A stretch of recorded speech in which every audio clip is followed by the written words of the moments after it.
Good day everyone, my name is Alpahar Ali and today I will discuss the topics for week 2 video of Lit 7.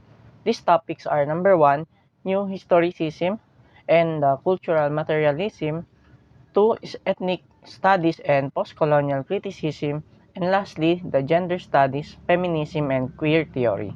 So first is New Historicism and Cultural Materialism. New historicism and cultural materialism are both literary and cultural theories that emerged in the late 20th century. They focus on understanding literature and culture within their historical context, emphasizing the interconnectedness of texts and the social, political, and economic conditions of the time they were produced. So, New Historicism examines literary texts as products of specific historical moments, seeking to uncover the power dynamics, ideologies, and cultural discourses at play during that period. It views literature as a site of contestation where various social forces intersect. Cultural materialism, on the other hand, expands the perspective by emphasizing the material conditions that shape cultural production. It investigates how economic structures, class relations, and material resources influence the creation and reception of literature and other cultural artifacts. Both approaches highlight the importance of considering historical context when interpreting texts, rejecting the idea of literature as existing in isolation from the society that produces it. They aim to uncover the underlying power dynamics and ideological tensions embedded within the literary works, offering insight into broader social and cultural issues. So the next topic is ethnic studies and postcolonial criticism. Ethnic studies and postcolonial criticism are interdisciplinary fields that focus on the experiences, representations, and cultural contributions of marginalized ethnic and racial groups, as well as the legacies of colonialism and imperialism. Ethnic studies examines the history, cultures, and social experiences of specific ethnic groups, often emphasizing the ways in which race intersects with other forms of identity, such as class, gender, and sexuality.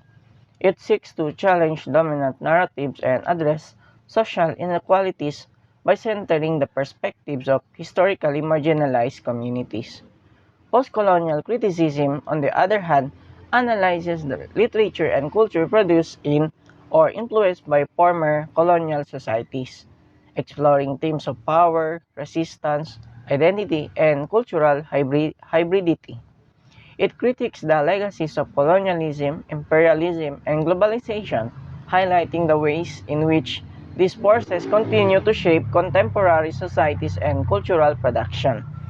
But ethnic studies both ethnic studies and post-colonial criticism offer alternative perspectives to traditional Western-centric approaches to literature and culture, advocating for a more inclusive and equitable understanding of human experiences and histories. They contribute to ongoing discussions about identity, representation, and social justice in the study of literature and society. Now, for the last topic for the video 2, the gender studies, feminism, and queer theory. Gender studies, feminism, and queer theory are all interdisciplinary fields that critically examine issues related to gender, sexuality, power, and identity. So, gender studies explores the social construction of gender roles, norms, and identities as well as the ways in which gender intersects with other aspects of identity, such as race, class, and sexuality.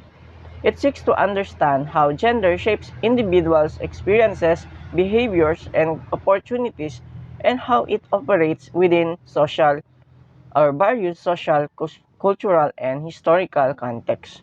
So, feminism, on the other hand, is a broad movement and theoretical framework that advocates for gender equality and challenges patriarchal systems of power and oppression. Feminist scholarship analyzes the ways in which gender inequality is perpetuated and resisted, both in society at large and within various institutions, and also cultural practices. it also highlights the experiences and perspectives of women, particularly those who have been historically marginalized. Queer theory examines the social construction of sexuality and challenges normative understandings of gender and sexuality. It interrogates binary categories such as male or female and heterosexual, homosexual, seeking to deconstruct hierarchical and restrictive definitions of identity and desire. Queer theory emphasizes fluidity, multiplicity, and the destabilization of fixed categories, advocating for more inclusive and expansive understandings of gender and sexuality. So together, these fields contribute to ongoing discussions about power, identity, representation, and social justice, challenging dominant narratives and advocating for more inclusive and equitable societies. They offer valuable perspectives for understanding the complexities of human experiences and relationships, as well as for promoting social change and transformation. And that will be all for my week 2 video for Lit 7. Thank you.